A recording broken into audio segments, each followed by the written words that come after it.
Hello, everyone, and welcome to another edition of Taking Over. I am, of course, Ol'Ed Ed Fries, joined as always by the natural Astrid Pizarro. Astrid, how are you doing today? Doing pretty well. How are you doing? I'm doing fantastic. It has been a long week. Mm-hmm. Oh yeah. Um, we've got the Overlord in the chat, making sure he's here to keep an eye on us, so that's always nice. Wait, us sounds like a lot of people. I, don't look at me. I'm going to be good on this show, I think. Mm-hmm. Let's see how that goes.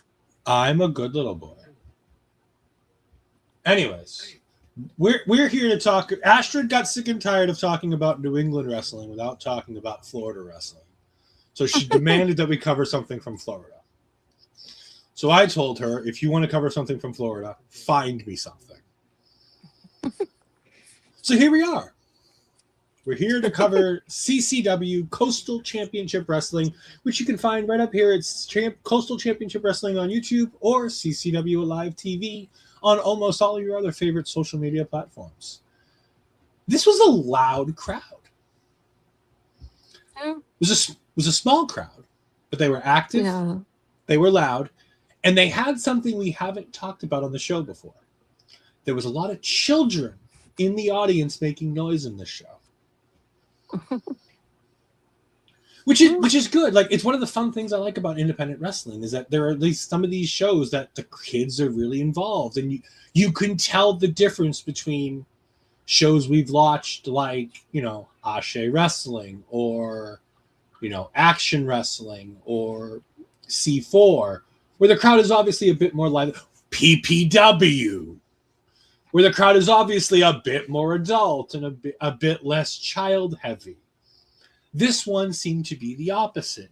I seemed to hear a lot of young voices, a lot of young chants, less of the things we're used to hearing, which I liked. It was something different. It was something unique. Mm-hmm.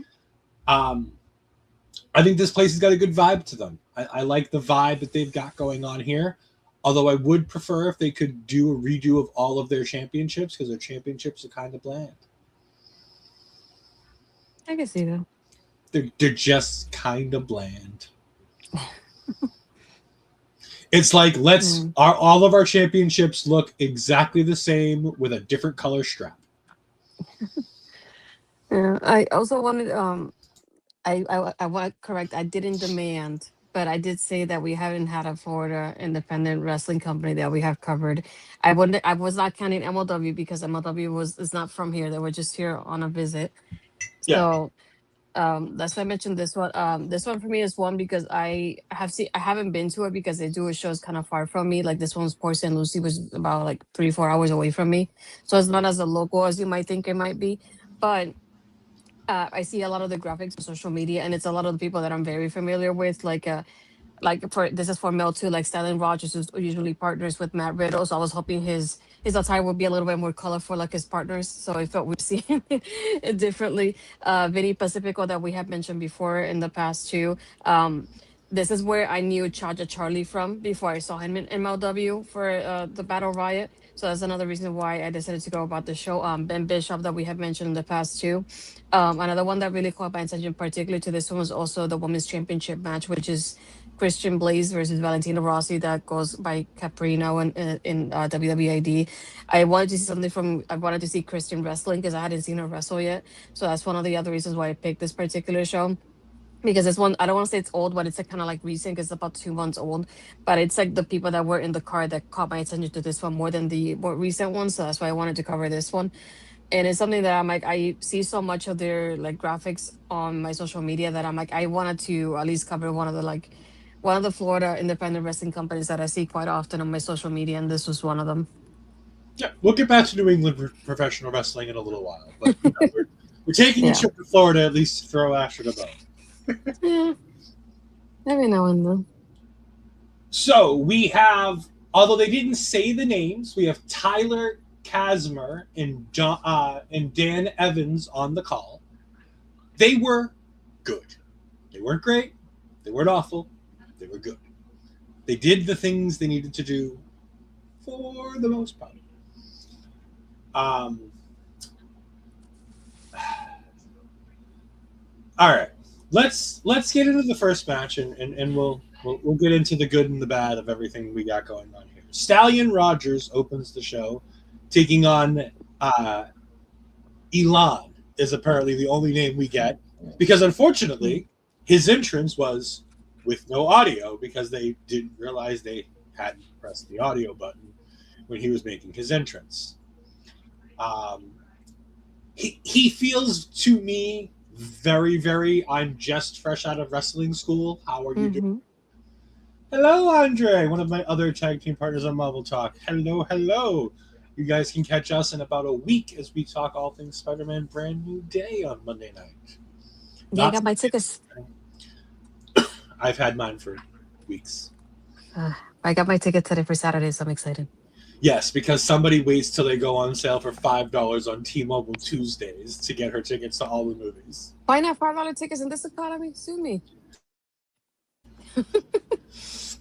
Anyway, Stallion Rogers defeats Ilan in shockingly 9 minutes and 12 seconds. Ilan got in a lot more offense than I thought. The other thing to point out about this is this was not the scheduled match for this show. This match was supposed to be, from what I understand, the main event of the evening, which was supposed to be Stallion Rogers taking on the champion, Domino. No, not that Domino, the other Domino. This isn't the Domino that would have had Cherry by his side. No, not that Domino. Tell me, what did you think about Kurt Stallion, Stallion Russell, Stallion Rogers, whatever you want to call him, taking on the young man named Ilan? Well, first I get them both props, like you said, because this is something that it looks like it was very last minute match. So it was like, I know it's not easy to think of how to change things when you're wrestling somebody completely different from what you had in mind previously. Like you said with Ilan, it looks like he was somebody that it's very fresh off of wrestling. This is it felt more like a tryout to see how he does on a live show. And I feel like Stallion did very well, like showing him off as he did. I was just expecting more from Stallion because I got used to seeing him with Riddle in MLW every now and then. So I was not expecting this match to be it. But again, like I said, it also matters that he was going against somebody that's so fresh and doesn't have another knowledge. He's the one that's giving him that platform to like show him off a little bit. So yes, I was surprised that he did a lot of offense, but at the same time, I'm glad that Stallion gave him the opportunity to be able to like balance this out. But yeah, I feel like this was the only thing that nothing like stood out to me though, because it felt like more one of those like regular matches, if that makes sense. Just because it felt more like a trial, so it wasn't anything like too particular. Knowing this, he's just learning how to wrestle, like I guess in front of people, if you put it like that. Oh, he was with our man Inamura in the tag league. I believe that would be the Noah tag league and not the New Japan World Tag League. But Mel can correct me on that if I'm incorrect. But Inamura, it screams Noah GHC as opposed to New Japan, because I don't think he works in New Japan at all. Now, your notes are vastly different than my notes on this because spoiler alert, Astrid's notes reads Stallion wins. That is the entirety of her notes for this match is Stallion wins. So I will refer to my notes to do this, which is I think Ilan gets in a lot. I really liked the things he did. I liked the way he sold. I liked the way he did the things he did. He did a really cool, like, spinning face buster out of, like, 3 different positions. It's like when you used to be able to create a finisher in WWE games where you could, like, chain, like, 4 finishers together. That's what it kind of felt like. Like, he starts in one position, moves to a second position, gets to a third, and then hits the move. It's like, it's convoluted, but it all kind of flows together and works together, and it looks cool on camera. You can't really explain it without it sounding dumb as rocks. But in the moment, I thought it looked really cool. I will say, though, my goodness, while he has bad taste in friends and tag team partners, Stallion Rogers is fucking fantastic. Yeah. He is so smooth and so able to just do the things he needs to do in this match. However, that weird pump-handily type Powell driver, love it. Love it. Love it. I need a name for it. I don't know what the name of it is. They didn't give me a name of it, which I really didn't like. But that weird-looking pump handle-ish power driver, loved that as a finish, was great. Stallion Rogers not being paid by the hour, literally the moment the 3 count is made, rolls out of the ring, walks 3 steps to the back, is done and gone. Like, he wanted nothing to do with anything else. No, I'm not giving it a name. No. I am not the creative type. You've seen the thumbnails that I make for this show. I am not the creative type. Although I'm slightly better than WWE, where I don't just put the picture of the arena in the back and just take a Photoshop of the girls and just throw it up there and go, this is good. Okay, you have improved a lot, I'll tell you that. Well, maybe soon I can work for WWE making their $99 a month club graphics. Yeah, just take Punk's render from 2011 with his body now and just, yeah, you got it. Yeah, there we go. I mean, I can do that. That's easy enough. You know? This match is fine. It took forever and a day for what I thought it was going to be when I realized that Ilan looked like he was, fresh out of the closest wrestling academy they could find, and that it's a fill-in match. I'm like, 3 minutes just for Stallion Rogers to get his payday, get the kid out there, let him have a match, be in front of the crowd. No. They gave them checks, notes, one of the longest Okay. It's one of the shortest singles matches on the card. But that's not saying much, considering the other singles matches that are longer than this are 11 minutes, 22 seconds, which is the longest match for a singles match. It also happens to be the 2 biggest names on this card. No offense to everybody else on this card.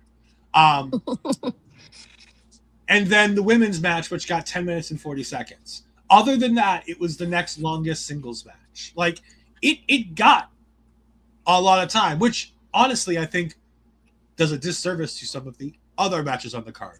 We'll get there.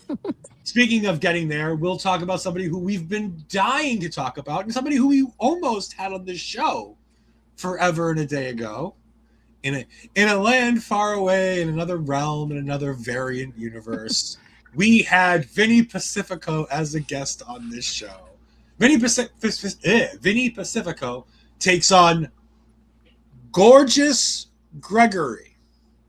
Now, I have a great many problems with gorgeous Gregory. One, he came right out of the 1980s WWE. 2, he may be Gregory, but he's certainly not gorgeous by any means. They like their bigger lads in this company. Like, they like their men with a little bit of a tub, which is ironic because when I think of Florida, I think of lunkheads. And I'm like, this whole card is going to be It's Gauls and people like that. There's just these ripped, jacked dudes like a Vinny Pacifico. If Vinny Pacifico wanted to go gorgeous Vinny Pacifico, I'd let it slide. That's fine. He may not be my cup of tea, but I could see it. Gorgeous Gregory feels like he's right out of the 80s with his fucking weirdo jacket and dumbass look on his face and being a heel and, I'm a bad guy. I didn't like this match. I love Vinny. I think Vinny was great here. I think gorgeous Gregory is a fine heel, but I mean, God, this was not the match that I wanted to see from Vinny. Like, it's just poor Vinny. Could we have put Vinny with Stallion Rogers and like gorgeous Gregory take on Ilan? Like, come on. Or Vinny versus Ben. Well, no. We'll get to Ben's opponent. I thought Ben. He showed me something. We'll talk. I'm not saying it was bad, but I'm saying I would have liked the story if we'd have put Vinny versus Ben instead. I feel like that would have been 2 baby faces came to that. But it's like the moves that really stood out to me were the ones from Vinny, and I like his performance here. And I wish he would have gotten the same thing from his opponents because that's the first time I watch him wrestle, at least. With Vinny, I've seen clips of him before, but I hadn't seen like a full length match. But yeah, I really like the running uppercut for him. It was really well done. That like drop kick he does from like the middle of the ring, that was pretty nice the way he did it too. So I was like, I like the way that landed. That vintage like DDT that Randy does in the corner, like in the middle of the rope, that he did really well too. And even the end with the Olympic slam. So it's like every time I saw something, I went, "Oh, Vinny did it. Vinny did it," and that's all I could think about during this match.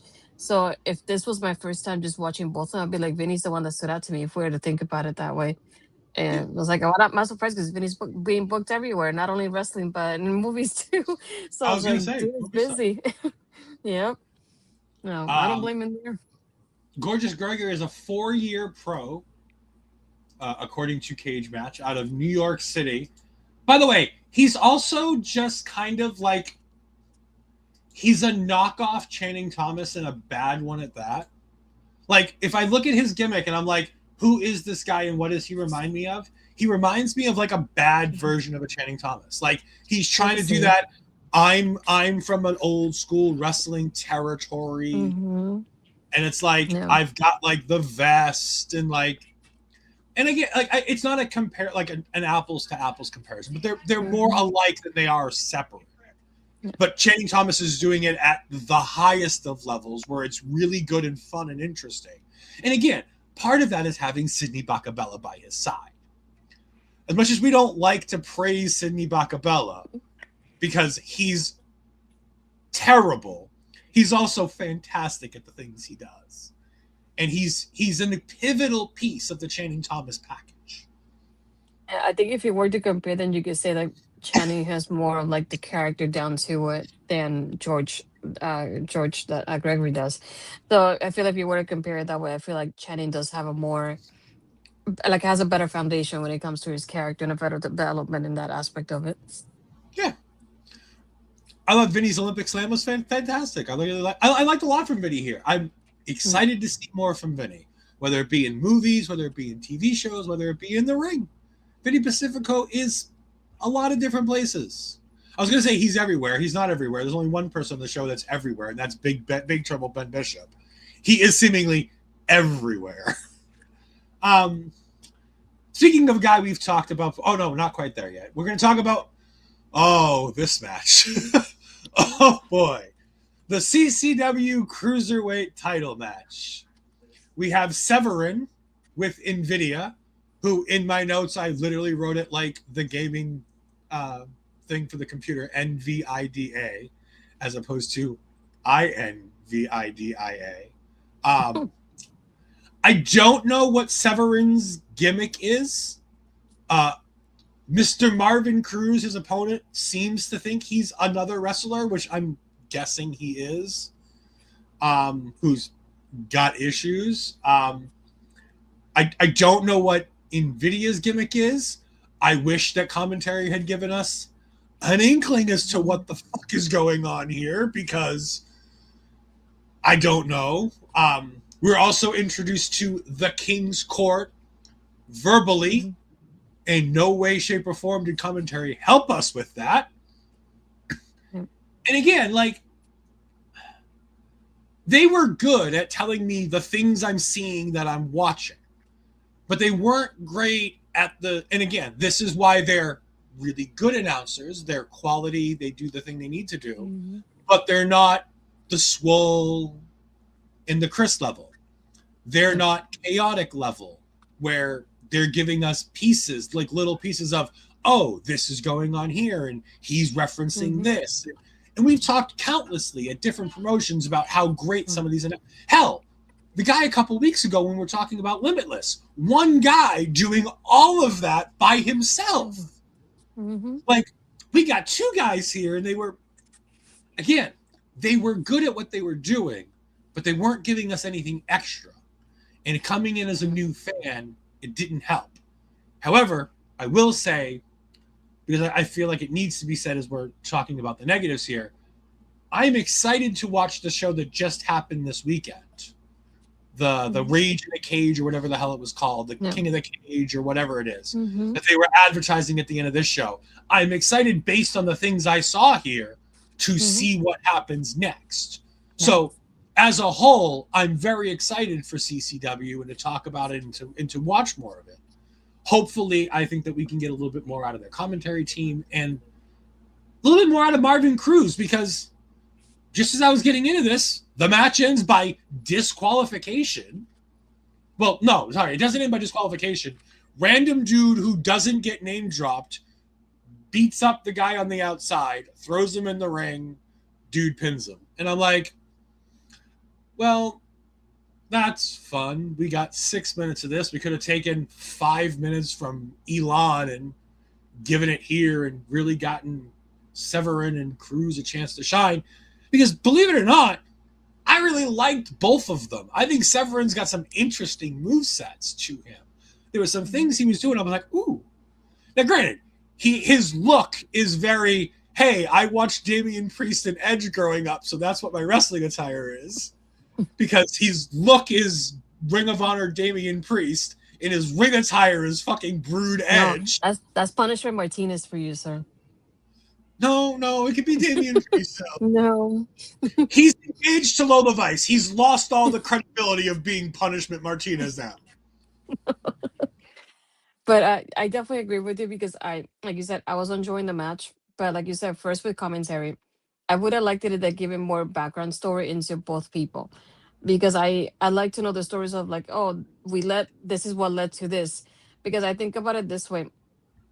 I would approach every show like there's a new person watching the show. What if somebody just happens to be watching WWE videos on YouTube and they stumble upon this one because they have watched wrestling and it's in the algorithm, to put it like that, on their YouTube, and then they get this from one of their live shows and then they just tune into it.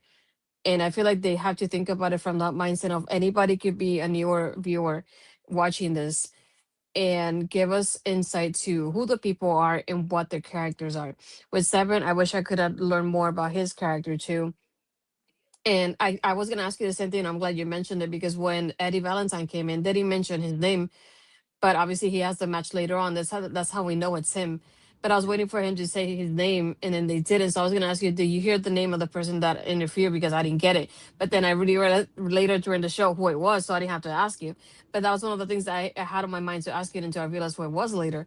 And I wish it would have been like, oh, like Eddie is the one that interfered. He interfered because of this, so because they're in a team together, whatever it is, like anything along those lines. Because again, imagine somebody new that has no idea what just happened. And this is the first show they go to. You want them to get familiar with what's going on in the company and the storylines here. So I feel like they could have done better with it. Like you said, I like both here, but I think the one that stood out to me more was Marvin. I really like his moveset here. I like his work as a heel. The way I like at the beginning that he just, when the referee had turned the back, he started hitting himself and pretended like she hit him, and they're like trying to like question her. It's like, oh, did you hit him? And he's like, no, I didn't do anything. So I like that kind of heel work that I feel like we rarely kind of get to see now, and that was something we hadn't seen in quite a while. So I was very glad to see that, and I like what was going on. Like you said, I was enjoying it, and then it just ended. So I wish it would have been a little bit longer than what it was. But I like that Marvin took advantage of the situation.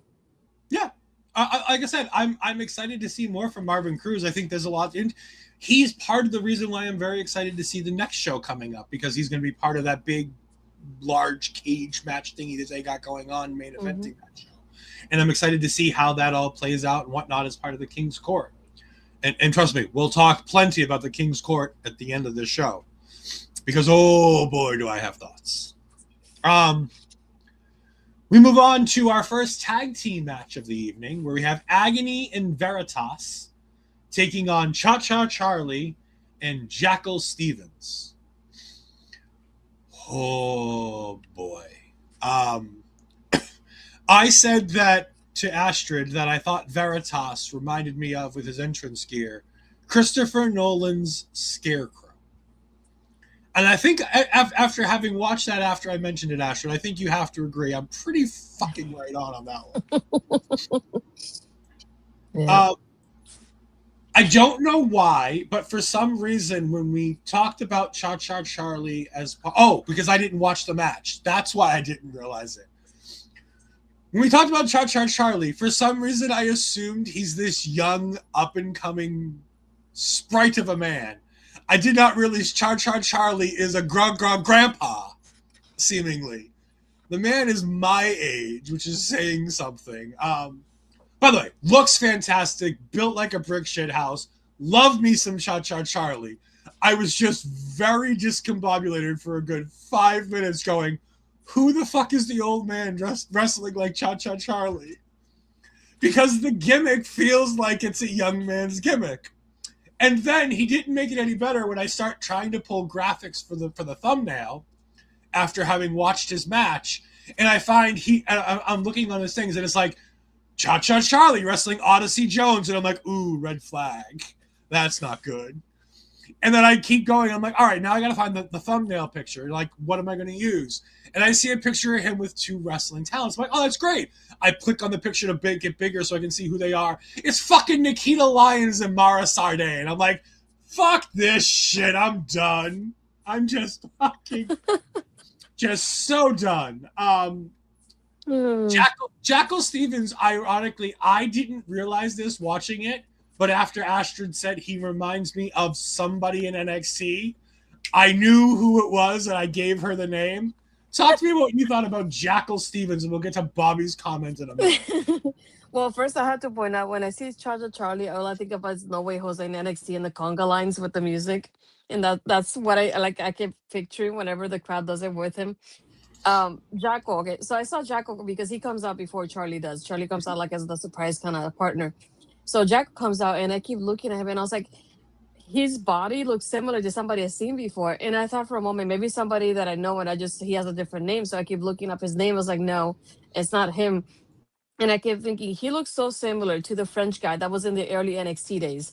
And I knew that was enough for you to know because you have seen NXT almost as early as I have. So I was like, and I kept trying to remember his name, and I just couldn't. And I was like, I know you're gonna come up with the name, and you gave me the last name, and I looked up the last name, and they put NXT, and then he came up, and I was like, yeah, he looks like a younger version of him, like even physically. And I was like, it was so scary. It's like I feel like I see his twin now. I couldn't unsee it once I saw him in the match. It's like, oh, all I see is Sylvester LaFord now. I was gonna say, I just wanted to say the name for everybody else. It was indeed Sylvester LaFord, the guy who was in the feud with Big Cass and Enzo. By the way, Big Cass coming back next week. That's not going to be problematic in any way, shape, or form. Bobby indeed saying that I've now given myself the new nickname of Grandpa Ed. So there's that. Like I said, like I like Treasure. Like I think he's great. I just wasn't expecting 40-some-odd-year-old looking man Cha-Cha Charlie. I was expecting young, up-and-coming wrestler. Because you didn't watch the Battle Riot, right, when he showed up? I watched the Battle Riot, but for some reason I don't remember him being... Okay. Like, remember, he's just barely in the Battle Riot match itself, and I'm focused on 50 other guys in the Battle Riot. But I feel like he had more of a highlight than most people because people started doing the cha-cha thing with him when he first got in the ring. That was also like 5 months ago, and we've talked a lot of wrestling. It's been more than 5 months. When did you go to MLW? February? This was January that I went. Oh, okay. So 6 months. I mean, I was gonna say I will say 6 because I know we saw like 2 weeks later. I think it was that it aired at I think it was at the end of January when it aired on YouTube. By the way, none of this has to do with the match. The match is fine. Like, again, another match where it's just like things are going great. People are doing things. I'm kind of getting into it. DQ happens when a guy randomly brings a chair in. I'm like, okay, I guess that's the end of the match. Like, yeah, fine. I was more enjoying Charlie and Jackal together, and and it ended so quickly, and I was enjoying, and I was like, I wanted to see more from them together. I like the double elbow drop they did towards the beginning there, and it's like I like how they were doing the double team moves together and the whole thing, and all of a sudden it was over, and I'm like, I just give me wanting more of them together. But I guess we'll have to see that event with the steel cages. They're teaming up with it too. It looks like. Yeah, and again, we say the match just kind of ended quickly. It ended 10 minutes and 30 seconds. Like it was. It just feels quickly. Yeah. It was just over out of nowhere, and we were like, "What? Okay, I guess it's done." Mm-hmm. I wish I could say something about Agony and Veritas. I can't. They're generic spooky bad guys, seemingly, and that's fine. But they didn't stand out to me, sadly, in any way, shape, or form. All of their spooky guys didn't really stand out to me in any way, shape, or form, which I thought was weird because that's typically a gimmick that most people can just nail, and it's like something you remember. Mm-hmm. And it's just like, because we'll talk about something more in the main event, and it's just like, nope, not really. didn't really get anything. Speaking of people who did make an impact on me, here we go. My favorite match of the night. Big Trouble Ben Bishop takes on. He's here as Mike Cunningham because this match, it's older before this match is before the WWE ID program started making them use their WWE ID names. So you will now know him as the WWE ID champion, Max Abrams. And this is where we're going to talk about words that Ed needs to learn. So here we are back in school. So hopefully Mel is still here because we may need her to help explain to Ed 2 different terms. The first term I kept hearing was looks maxing. I don't know what this is, but it kept being brought up on commentary, and I don't know what it is. The other word is mogging. And again, old man Grandpa Ed has no clue what any of this means. I do know that Max is part of the Mog squad, but I have no idea what any of that means. I just know that Jerry Rivera is in it. With Mike Cunningham and a couple other dudes. That being put to the side, we'll let people try to help figure that out for me later. Because we all love it when Ed has no clue about new age terminology. Because he's indeed old as fucking dirt. God, Mike Cunningham has all of the charisma.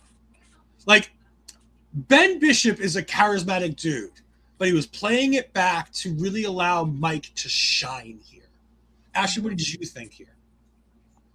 I was going to say, of the people that I didn't know, because I didn't know about Mike like this, he's the one that really stood out to me because I feel like he, even though he hasn't been wrestling for much, but I feel like he definitely has absorbed a lot of it in very little time. And you can see it because they mentioned like he's from the Nightmare Factory, which I was like, okay, I can see that. And he did the disaster kick during the point at one point, and they talk about him being involved. And I said, this is what I was wanting to hear in commentary from the previous matches, because then they gave us background into Mike, which they didn't do with a lot of other people. And I'm like, this is what I wanted all along. And I feel like you finally got it towards the end of the show. So I was like, dang it, this is what I wanted all along. But I feel like he has a lot of the, like, not only the charisma, but the character wise, I feel like he does very well. So I was very, like, I don't want to say surprised, but I feel like for the very little experience that he has shown a lot in so little time. And like you said, having somebody like Ben who has a lot of experience here, I feel like he balanced it, has how really well of like showing himself and showing Mike at the same time. And I feel like he did very well doing that. The only part that bothered me at one point was that they called it the second rope like spike that Mike was doing. And at one point, I could see that Ben was waiting a little bit too long, waiting for him at the front. And that's really bad because I could see that Ben was like looking at him like this to like catch him. And he was there a little bit too long just because I think Mike took a little bit of a moment to get there. That's the only part that kind of like got me. I did like my favorite part was the sleeper when he's doing the sleep in the middle of the ring and Ben is doing like the 2-arm thing. It's like, no, he's about to give up. And then the third one, he doesn't give up anymore. And I like how he changes that to like the sidewalk slam and then the choke slam towards the end for the win too. So I feel like the combination of like that we had towards the end, I really like how that played out. Like I said, I think my favorite part from here was the commentary giving us background on Mike and telling us where like his experience as a whole and the way Ben showed off not only himself but Mike during the match. So I feel like this was very well balanced and this was better than the other matches I saw from the beginning. And if you don't know who Ben Bishop is, you do. You just don't recognize the name. Big Trouble Ben Bishop is everywhere on Twitter. If you've ever seen Tribal Keith videos, if you've ever seen, random shindy gimmick, Booker dude on the on TikTok or Instagram or Facebook, that's all Big Trouble Ben Bishop. He's had recent WWE tryouts. Hell, he's literally on the ad for WWE's tryout thing, even though they didn't hire him from the tryouts that he did at WrestleMania week, which, by the way, he did poke some fun at this week on Twitter, which is more reason to love Ben. Ben is everywhere on social media. Ben is everywhere wrestling. He wrestles everywhere. He wrestles every weekend. He is fantastic. I'm a big fan of Ben Bishop. I think he's great. I loved Mike Cunningham here. Max Abrams, whatever you want to call him. I thought he was fantastic. he does have all of the charisma. He has all of the attitude. And he may not be picture perfect in the ring just yet. He's good. He's really good. He's solid. He flows. He knows what he's doing. He knows where to be when he needs to be there. Yes, there were a couple spots where he took an extra second to breathe, to get into it. And that's because for a big guy, Ben works a relatively quick pace. This match was 11 minutes, 22 seconds. It was the longest singles match of the night. And it didn't feel all that long. It felt quick. It felt in and out. They really got their shit in. Ben Bishop doing the whole I've never won here in Port St. Lucie gimmick. I thought that was really cool and fun and interesting. Mm-hmm. And again, thank you, commentary, for giving us a story in a match of two guys who don't work each other because, they don't. Again, the only reason why we don't mention that he was WWE ID champion is because at this point, he wasn't WWE ID champion. He had not yet beaten Cappuccino Jones. I'm sorry, he had not yet beaten Starboy Charlie for the title. Yep. Or whatever, Chaz, I believe it is. Starboy Chaz. Yeah. I think is his name. I love this match. This is my favorite match of the night. But again, it's because it's of all the matches, it's the only guys I knew going in other than Valentina Rossi and Vinny Pacifico. Like, other than that, and Stallion Rogers. Like, I knew of Stallion Rogers. I don't like him, but I know of him. I like Vinny. I want to see more of Vinny. But, like, Ben and Mike were, like, the guys I knew, and they were in the match I knew. And I was like, if nothing else, I know this is going to kick ass. And it did. Yeah. And I like, I was going to say another thing that I noticed from Ben, too, that he does really well the social media game. And he was talking, and this is one of the reasons why CCW was another thing that brought out to me was because Nikki Blackheart was the champion here before she went to NXT.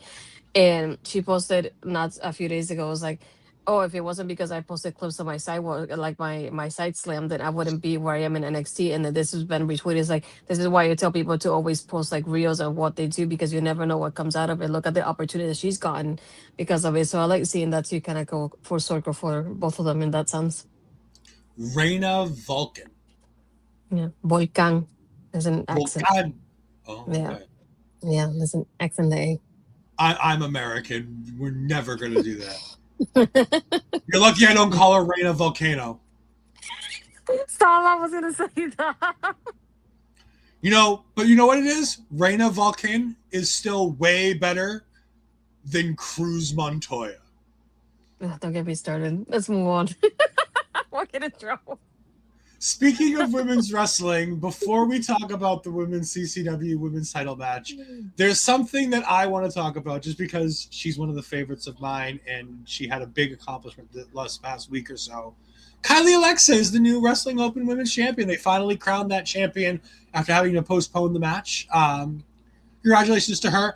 And I showed it to Astrid. I did love the tweet of Sloane Jacobs, Notorious Mimi on the Indies, being like, I do love me a blonde with gold.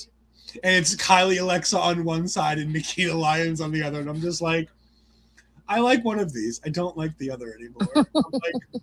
But I like Notorious Mimi just being like, I get this. My my blonde women with their gold. So congratulations, Kylie Alexa. Great job. Hopefully NWA Empower 2, Electric Kylie Page Boogaloo goes well for you guys in next month. Kristen Blaze versus Valentina Rossi, better known now in WWE by Gianna Capri. Gianna Capri, which, by the way, has upset one very important woman in WWE. Did you know that? There is one woman who's very upset that Gianna has the name Gianna. Oh, Liv. Liv is very upset because she wanted to use Gianna as her name in NXT with something on the end of it so that they could own it, but she could still keep using Gianna, which is her legal, I think, given name. Yeah. And she was very upset when she found out that they named somebody Gianna. And I was looking it up, like, who the hell? I'm like, oh, Valentina. Yeah. So, Astrid, women's expert, what do you got? So this one's I knew about Valentina beforehand. Kristin, I had seen clips. That's why I was looking forward to this match. Again, this is another one that I really like the commentary because they do talk about Kristin being trained by Gangrel, which is he's the one that he shows up in CCW very often because they're connected in that way, they're affiliated. And they talk about I don't know if they talk about Valentina being in WWE ID, but I like that they gave us more of a background on Kristin here as a champion. And I feel like that's the second match that I really like the commentary, and I was hoping that they would continue on or give this kind of insight from the beginning. Again, Kristin, I feel like she is really impressive. I was like, there's no other way. I really like her work. I like Valentina being in the sense of being that kind of person of like she focused on a particular part of the body and she kept focusing on that and trying to get Kristin out of it, and it just didn't work out. So she kept focusing on her arm. I did love the standing moonsault from Kristin too. I feel like that was beautiful to watch. And I like the overall like the chemistry they have with each other. I think something they still have something going on because I think I've seen clips of matches that kind of more recent than the show, so they still have a little rivalry going on. But I like how what they had. I like how they match. I feel like they really maximized their time because it didn't. It felt like the match was a good time. It didn't feel short and it didn't feel too long. And I could have done more time if they had more time for that because I was enjoying what how the match was going. But again, congrats to Christopher still retaining the championship. 10 minutes, 40 seconds for this match, by the way. Mm-hmm. Just a hair shorter than Ben Bishop versus Mike Cunningham. I love Kristin Blaze. She's my one to watch for this entire show. Again, I will always tell people you have to watch Ben Bishop. I will always tell people you have to watch Mike Cunningham because I've seen them before. I know who they are. Like I watched Evolve for a period of time. Like I've seen things that Mike Cunningham has done. Main man Mike Cunningham is somebody that I knew going into all of this. If anybody tells me, should I watch a Vinny Pacifico match? Yeah, probably. Vinny Pacifico's great. He's fun. He's entertaining. He does a lot of cool stuff.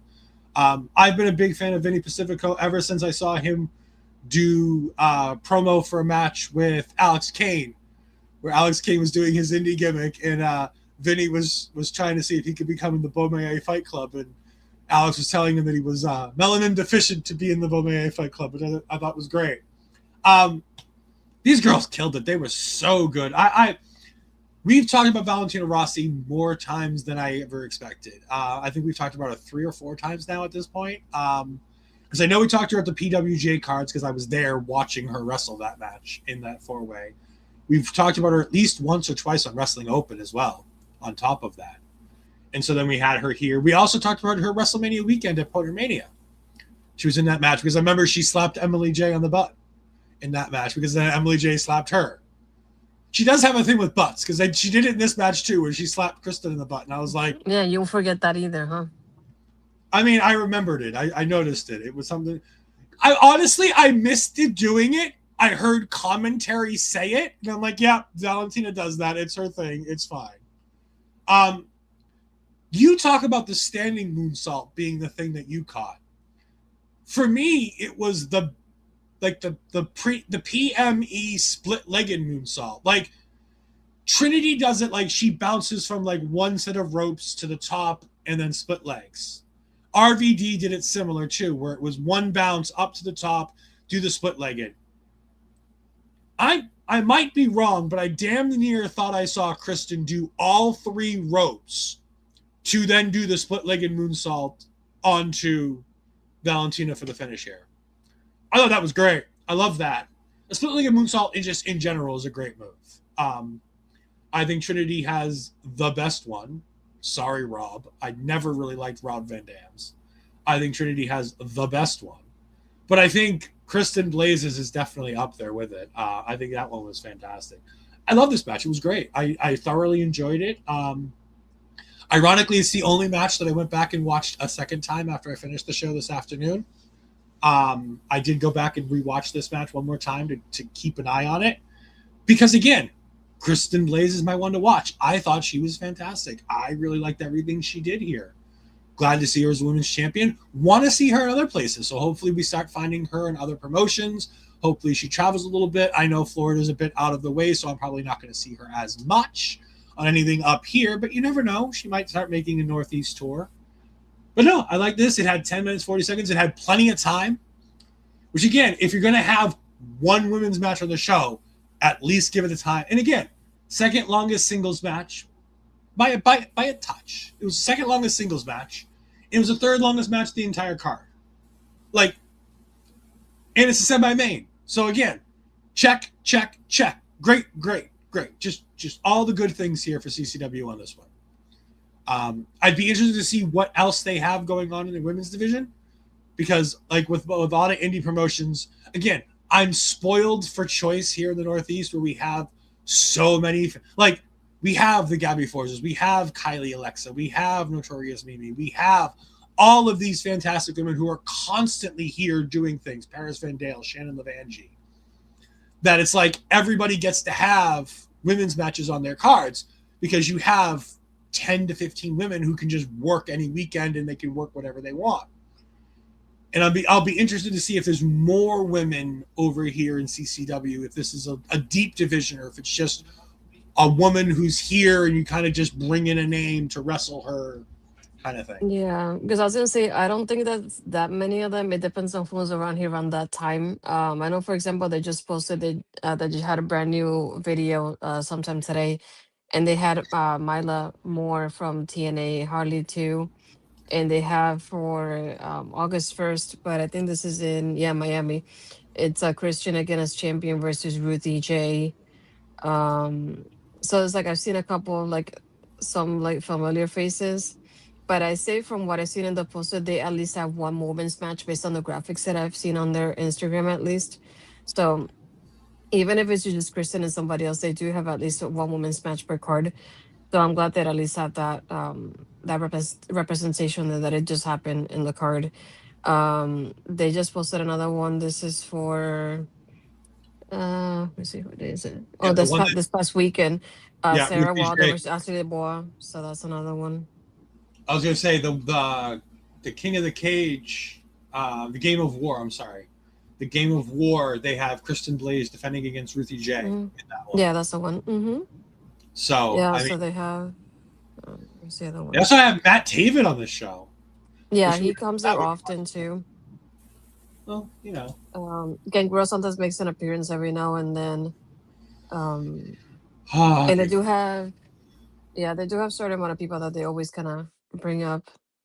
Like I said, I like it. I it's good. Like I said, it's just women's wrestling is just so tough because you either have a bunch of it or you have the one or two women that you have, and you just bring in a whole bunch of people. And again, you got rated from the woman that you basically ran your division with. Yes, Rachel Leigh versus Christian Exo. Yeah, Rachel Leigh is back up here.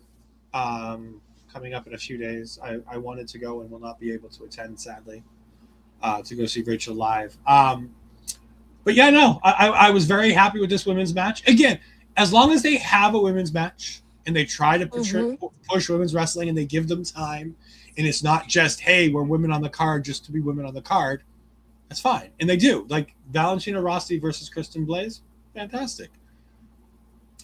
We move on to our main event, the CCW Tag Team title match of Monster Mash, made up of Ozzy, Kilmeister, and Skitz. Oh, boy.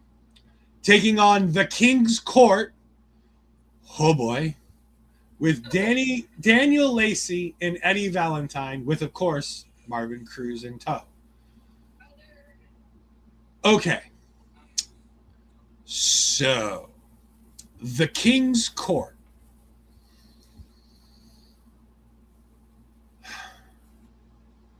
Why did the King have to be a chub? And granted, and again, I understand I'm a big guy saying this, but why did it have to be a chubby version of Danny Miles? Because that's all I saw every time that guy was on the TV was he's just a chubby Danny Miles with a fucking crown on his head. I keep seeing, oh my God, I keep forgetting which one's which. The one from FTR, the bald one, it just reminded me of him too. It's either Dash or Dawson. It's one of the two. I think it's bald Dash. And hair. It's bald and hair. I think it's Dash. Probably. Bald but like chubby. So it reminds me of him. I would say Ozzy though reminded me a lot of oh my God, why am I blanking on his name? Small Otis. No, oh shoot. Why am I blanking on his name? I keep saying I want to say his indie name now, Sawyer. Sawyer Fulton? No. Oh my god, Oh, I Joe hate. Gacy. Yeah, Gacy. Mm-hmm. Yeah. Oh yeah. Oh yeah. Very very Gacy like. Yeah, with like the way his hair goes and like the even his attire, it just reminds you of Gacy from like far away, kind of like that when he was in the Wyatt Six. So every time I saw him, like I miss Joe Gacy like this. So, it just reminded me a lot of him. Um, Here I prefer that team of the Monster Mosh. I feel like they were more exciting overall than the other team. That I was the mean, only thing. I know, but I feel like out of both of them, I feel like that was better for me. But I feel like out of the King's Court, I feel like Daniel stood out to me though. I feel like he did so much better performance wise. I feel like he had it down of not only the wrestling but like the way of working as a heel too. I like that at one point that I think it's Marvin brings out the championship for Daniel to take it, and then the referee notices, so the referee takes it away from Daniel. But then I don't remember if it was, yeah, Ozzy. Ozzy's the one dealing with the ref on the championship, so that way Marvin takes his title and passes it to Daniel, who uses it still. So he's able to do a little switcheroo with the championship.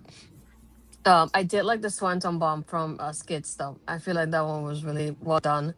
um, so yes, like I feel like a lot was happening in this match, but I'll say I like Monster Mash better. But at the King's Court, I want to see more from Daniel though. He's the one that really stood out to me in this match. yeah, Eddie Valentine, Mr. Chubby King here. Like this is fine, but it takes 18 minutes and it's a DQ and it goes nowhere and it just sets up the next show and it's just like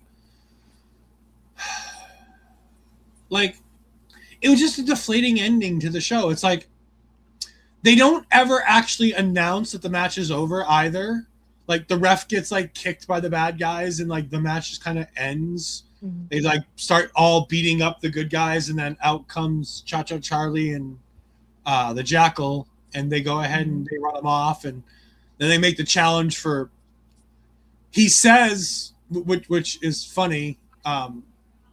He says 4-on-4, and I'm going in my head. I'm like, who the fuck's the fourth on the heel side? There's only three of them. Like Yeah. I know one of them's chubby, but he's no chubbier than you, and you don't count as two guys. So who the hell's their fourth? I'm like, maybe there's another guy in the King's Court that wasn't there on the show. Hmm. I don't know. I don't. I'm very excited to see where that king, that the King of the Mountain, whatever the fuck their cage match next month, the new show is. Like, Hmm. I will be watching that this week Yeah. because I'm like, I'm dying to know what happened going through this, to see what's going on. But yeah, no, it is what it is. You know, it was fine. I enjoyed the show as a whole. Like I had more enjoyment with it than I didn't have with it. And I'm excited to see the next show. But I think that's more for there were names on there that I liked, and looking at what the next show is for them. Like seeing a name like Matt Taven's going to make me watch pretty much any show because he is Matt Taven and I'm a big fan. Um, I'm not I Matt think Taven. He's Matt. if I have it correctly, is it the Game of War, right? So Yes, that Game. one is, yeah. It says is Bash of the Brew 67, which is August 1st, and that's the one Yeah, in Miami. yeah, and that's their yeah, and they have a bunch of other Hmm. things that happen in between because I think they do weekly TV as well. It looks like because I was looking for it on Cage Match and there's like 15 things and it seems like they're like all the time and I'm like, oh, they release other matches in other forms. So that, and again, you can find Coastal Championship Wrestling right up here on YouTube. Hmm. It's fantastic. I really enjoy it. Like I said, we have some critiques, we have some things that we liked, and we had some things we didn't like. But overall, it was a really fun indie promotion that I'm excited to watch more of. Um, Again, it's hard to find bad indie companies. You have to really do something really shitty to make us not want to see you again. So, all in all, I thought it was really good. I had a good time. It was an easy watch, nice 2 hour card, which always makes Astrid happy. Because God forbid she, give any of her weekend to watch the wrestling shows that we cover. But Astrid, tell the good people where they can find you and what you've got going on, since you still haven't updated this with the book talk. No, you can find me. My book stuff is Book Lovers Book Reviews. I'm hoping to put a little bit more on TikTok though, but it's mostly Instagram that I'm active in. You can find me on my Twitter, which I believe is Blue Sky, Astrid Pizarro, and then my Instagram enter is Astrid Pizarro 20. That's it. Yeah, you can find me at these places, but don't bother. You can just follow our local establishment and the places that are right down here. Our OLE podcast on all your favorite social media platforms and YouTube and Twitch at our local establishment. Remember, we got all kinds of fantastic content every week, all week long, with different shows. Like, I know it's been on a little bit of a hiatus as she's been preparing to move, but we got Noah Unleashed. We've got Strong Style Fashion, which is the show I couldn't remember on Wednesday when I was talking about it on Wednesday night. It was her Get Ready With Me show. But we got Mel with both of those. We're here fairly often. We'll be taking most of the month of August off, so you won't see us for about a month or so as I'm moving. Astrid's got some things going on towards the end of the month as well. So either the end of August, beginning of September, we'll be back. I believe we're coming back with that women's wrestling tournament from RevPro, correct? If we can find a way to watch it. Mm-hmm. So that's on tap for us coming back. Obviously, there'll be other shows we want to cover, but that's the one I think that we're going to do because they did a big women's wrestling tournament over there. So that'll be fun to watch. We'll take care of that. Marvel Talk will be back, like I said, not this weekend. It'll actually be Monday night. We're going to be back Monday night. We'll have a time for you on social media once we figure out the exact time. But with SummerSlam this weekend, we didn't want to go ahead and compete with SummerSlam while we're doing our review of Spider-Man Brand New Day. So we're going to push it back a day, and we're going to cover it on Monday where we can compete with Monday Night Raw, which is a lot easier to deal with. So we're going to be covering that. I'm very excited to have the Empress and Andre back. And remember that you can find the Empress and all her gaming stuff down there at OpheliaPayne.com on the webs. You can see all the fantastic reviews that she's doing for that. And, of course, you can see Andre and all the good stuff he does over at Backbreaker Video with all that kind of fun stuff. And, of course, every Thursday, Ring Tech Radio with Papa Smokes. And I guess Bobby Munson, if you really have to. I mean, I would show up for just, Papa Smokes. But Munson's there, too, yapping and yapping and yapping. But, Papa Smokes is there, so it's a good time. But, they cover all kinds of, whether it be independent wrestling, whether it be old school territory wrestling, they cover all kinds of fantastic stuff. So definitely make sure you give that show a watch. And, of course, we just had a movie review come up. Astrid and Bobby have done both Obsession and Send Help recently. Me and Bobby just did The Odyssey, so you can go ahead and catch that. Odyssey, by the way, great movie. 2 thumbs way the fuck up. Go see it in IMAX. Find a way to see a regular IMAX show. If you don't want to go with the 20 hours it takes and the 2 months it's going to take to see it in 70 millimeter, I understand. I agree. But at least go see it in IMAX because you need to see this in the biggest format you can possibly do, whether it be Dolby, whether it be IMAX, whatever format you have in your area that's large screen format, go see it there. Do not see this in general if you can avoid it. It is absolutely fantastic. But for myself, this has been Astrid Pizarro. We have taken over, and we will see you next time. Goodbye.